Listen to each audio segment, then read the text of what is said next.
नमस्ते सदावत्सले मातृभूमि।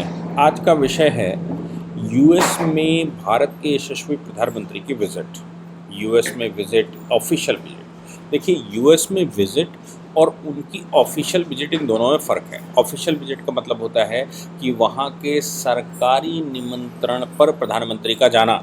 और जब हम कहते हैं यूएस विजिट, तो प्रधानमंत्री जी अपने मन से सेट करते हैं। वहाँ टाइम हमारे जो जो जो हमारे यहाँ की हाई कमीशन रहता है, या विदेश मंत्रालय रहता है, या फिर वहाँ पर दूतावास रहता है, वो कोऑर्डिनेट करता है कि भाई यूएस की विजिट पे आ रहा है। ये प्रधानमंत्री जी की ऑफिशियल विजिट है, स्टेट विजिट है, और इसमें पार्लियामेंट को भी वो संबोधित करने वाले हैं। ऑफिशियल विजिट पर पिछली बार भी पार्लियामेंट संबोधित की थी, मुझे नहीं लगता कि वो ऑफिशियल विजिट थी, लेकिन ये स्टेट ऑफिशियल विजिट है जिस पर वो पार्लियामेंट को संबोधित करने वाले हैं। खास बात यह है कि वो जो विजिट होने वाली है वो 21 तारीख की है, और 21 तारीख को योग दिवस, माननीय प्रधानमंत्री जी के भारत के इनिशिएशन पर ही पूरे विश्व ने योग दिवस के रूप में 21 जून को चिन्हित किया था।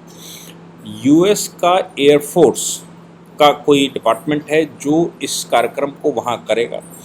ये हाईली सिक्योर्ड और हाईली विजिट है। आप ये समझिए कि यूएस की विजिट पर जाने वाले विश्व के किसी भी नेता की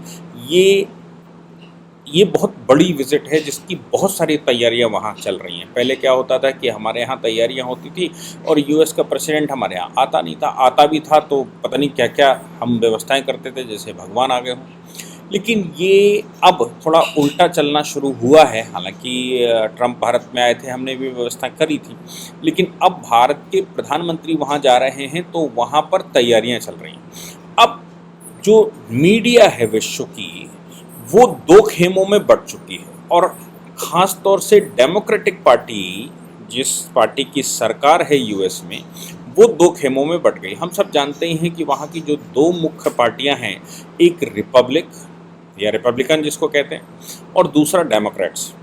डेमोक्रेट्स और रिपब्लिकन का बेसिक जो ढांचा है या बेसिक जो मैथोलॉजी है वो डिफरेंट है। हमारे यहाँ भी basic mythology Bharatiya Janata party की और बेसिक मैथोलॉजी कांग्रेस और उसके सहयोगी दलों की। बीजेपी और उसके सहयोगी दल, बीजेपी सहयोगी दल के रूप में अकाली दल आता है, बीजेपी सहयोगी दल के रूप में कभी शिवसेना आता था, अकाली भी कभी आता था।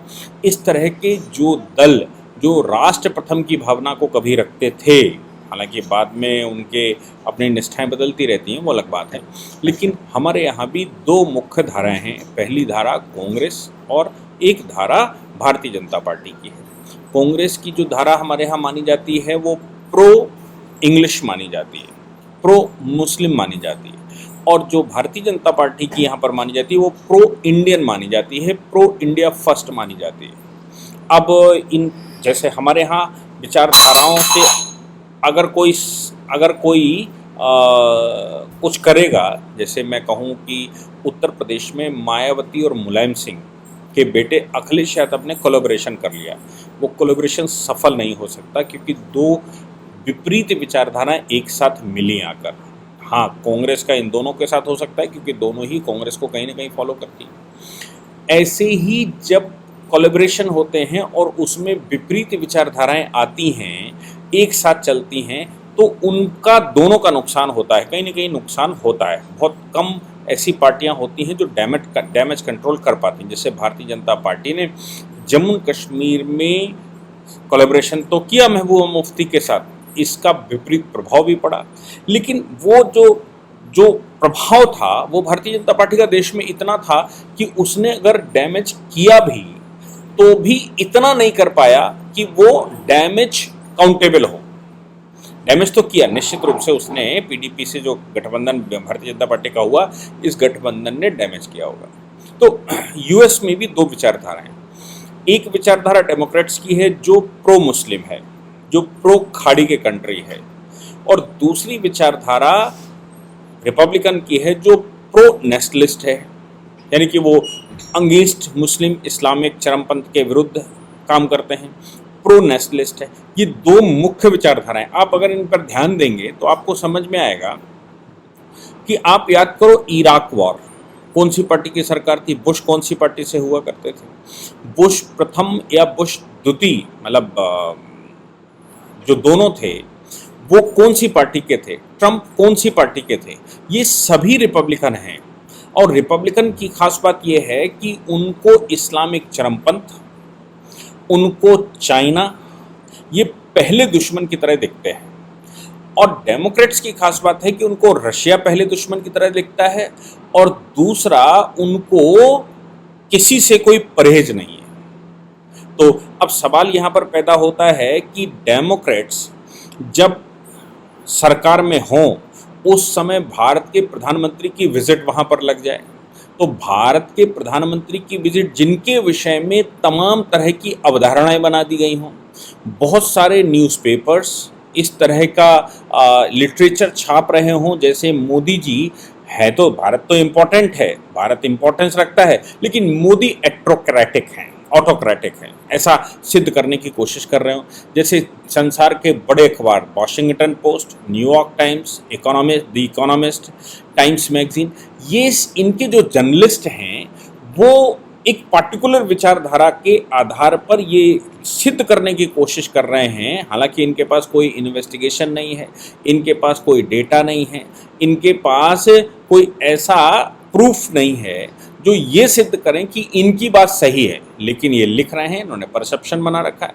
और परसेप्शन इन्होंने ये बनाने की कोशिश कर रहे हैं कि भारत में मुस्लिम्स और ईसाई ये दोनों परसिक्यूटेड हैं, यानी कि इंडिया अनवेलकम्स क्रिश्चियंस एंड मुस्लिम्स, और इनको यहाँ ये पता नहीं क्या क्या चल रहा है। और इसी विचारधारा की जो इन स्थानों से एमनेस्टी इंटरनेशनल जैसी संस्थाएं भारत में आई, उन्होंने भी यही सिद्ध करने की कोशिश की। तो वहाँ जब आप पब्लिश करते हैं, जब ये लोग पब्लिश करते हैं चीज़ें, और आप मज़े की बात ये है कि ये न्यूयॉर्क टाइम्स वगैरह वहाँ केजरीवाल का महिमा मंडन करना शुरू करते हैं, तो आप समझ सकते हैं कि भारत में जो दो विचार हैं, एक भारतीय जनता पार्टी उसके अलायंस और कांग्रेस और उसके आउटफिट्स, केजरीवाल उन्हीं में से एक माने जाते हैं जो कांग्रेस के विचार पर चलते हैं। हालांकि कांग्रेस से बहुत ज़्यादा खतरनाक हैं केजरीवाल, क्योंकि केजरीवाल का कोई धर्म ईमान नहीं है, उनकी कोई आइडियोलॉजी नहीं है। उनकी आइडियोलॉजी एक है, सत्ता कैसे प्राप्त हो, और ये भी कहा जाता है कि जो उन्होंने चुनाव लड़े उन चुनावों में उनकी सहायता करने वाली बहुत सारी विदेशी शक्तियां थीं, और उनके टूल किट भी वही बनाते हैं।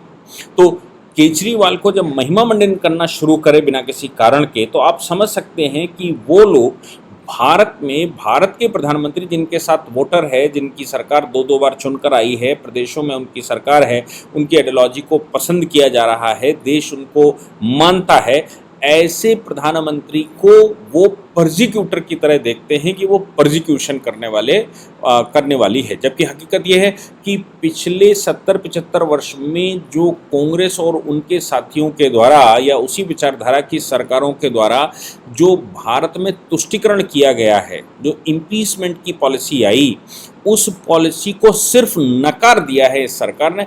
अब नकारने का मतलब ये हो गया है कि जिनके जो परसिक्यूशन जो तुष्टीकरण चलता था, उस तुष्टीकरण में किसी को अगर 1000 रुपये फ्री में मिल रहे हो और आप केवल उसको रोक दीजिए,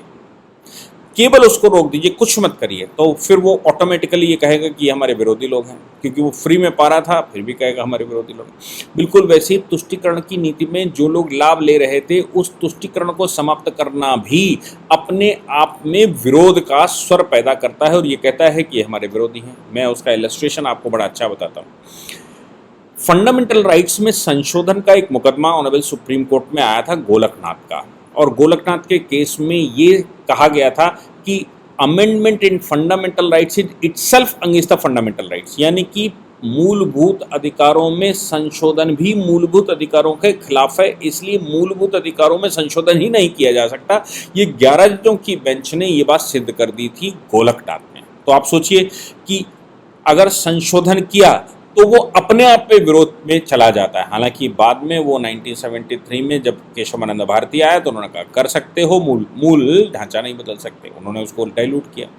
इसी प्रकार जो तुष्टीकरण चल रहा है। तुष्टीकरण खत्म करना अपने आप में अत्याचार की परिभाषा, लोगों की परिभाषा में आ जाता है।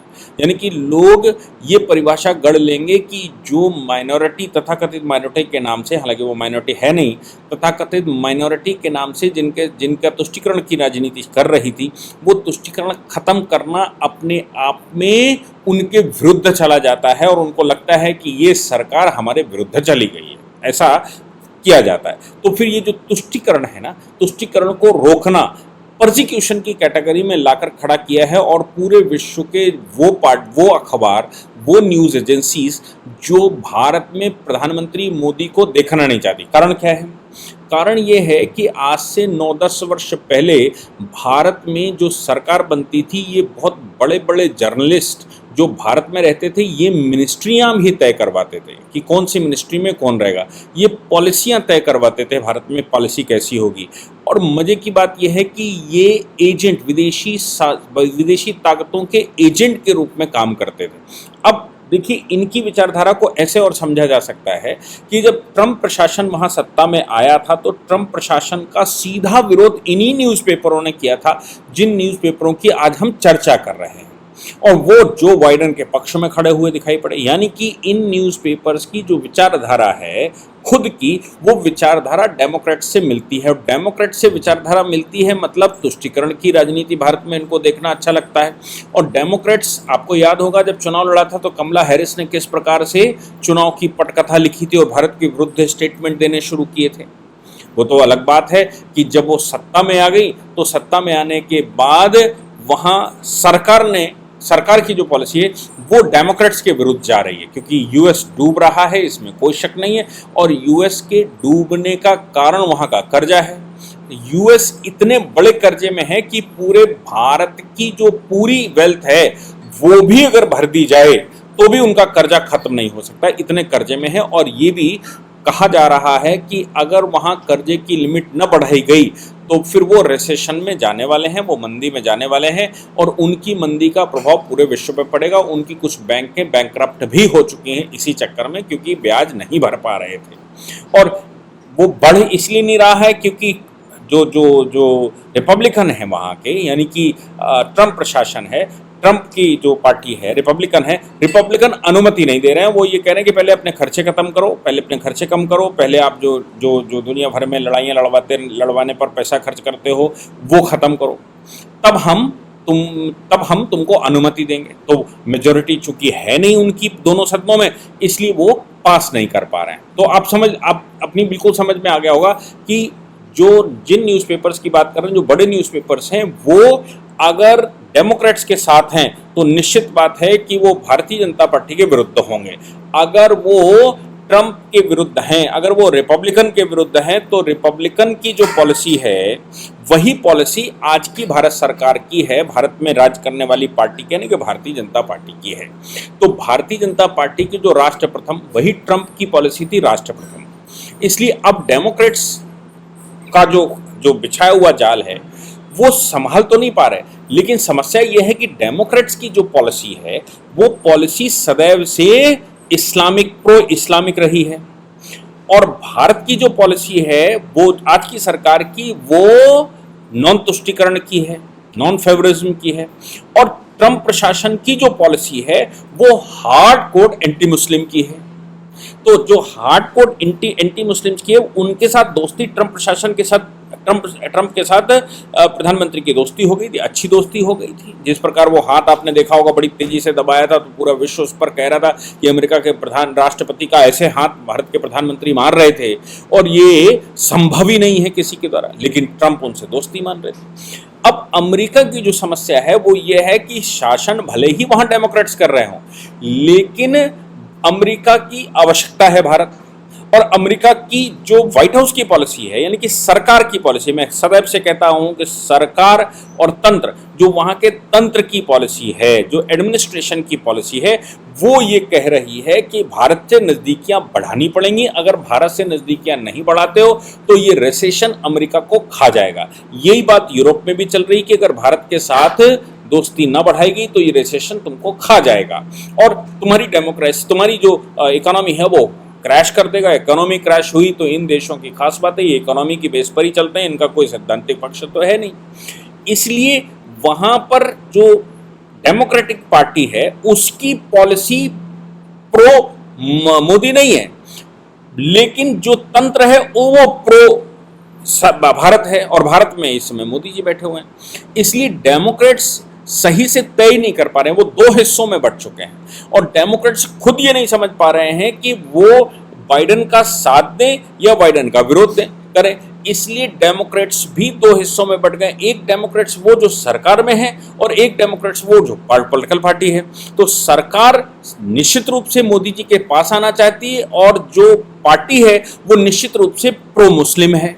तो ये एक बड़े विभाजन का उनमें कारण बन गया है। अब इसमें अगर हम कहें कि जो बाइडेन स्टेटमेंट दे रहे हैं, एंथोनी ब्लिंकन स्टेटमेंट दे रहे हैं, या जो व्हाइट हाउस के नेशनल सिक्योरिटी काउंसिल के स्पोक्स पर्सन जॉन किर्बी, आपने सुना होगा कि जॉन किर्बी से जब पूछा गया था प्रश्न राहुल गांधी वाला कि भाई देश में क्या चल रहा है, डेमोक्रेसी वहाँ क्रैश कर रहे हैं, वहाँ प्रोसिक्यूशन चल रहा है, तो उन्होंने कहा था कि दिल्ली जाकर देख कर आओ। मुझे नहीं लगता कि दिल्ली की तरह या भारत की तरह कोई किसी की और पॉलिसी भी होगी, और भारत जिस प्रकार से प्योर डेमोक्रेटिक है वैसा आपको देखना है तो आप देखो वहाँ, वो हमसे क्यों पूछ रहे।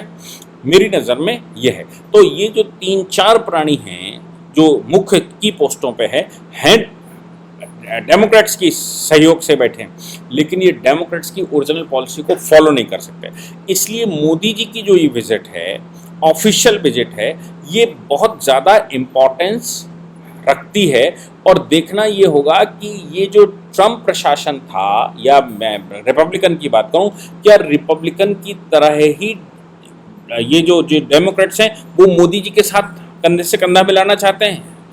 भले ही वो सरकार जो वहाँ पर है, जो सिस्टम वहाँ पर है, वो सिस्टम के अगेंस्ट में डेमोक्रेट्स का फॉर्मूला हो इस समय, लेकिन क्या वो जो आवश्यकता है यूएस की, उसकी वजह से डेमोक्रेट्स बदलेंगे। अगर डेमोक्रेट्स भी बदल जाते हैं मोदी जी के इस प्रभाव से, तो आप समझ लीजिए जो परसिक्यूशन और ये सब चल रहा है, जो छाप रहे हैं एमनेस्टी इंटरनेशनल, न्यूयॉर्क टाइम्स या टाइम्स मैगजीन और दुनिया भर का, वो सभी को एक हाशिए पर जाना होगा।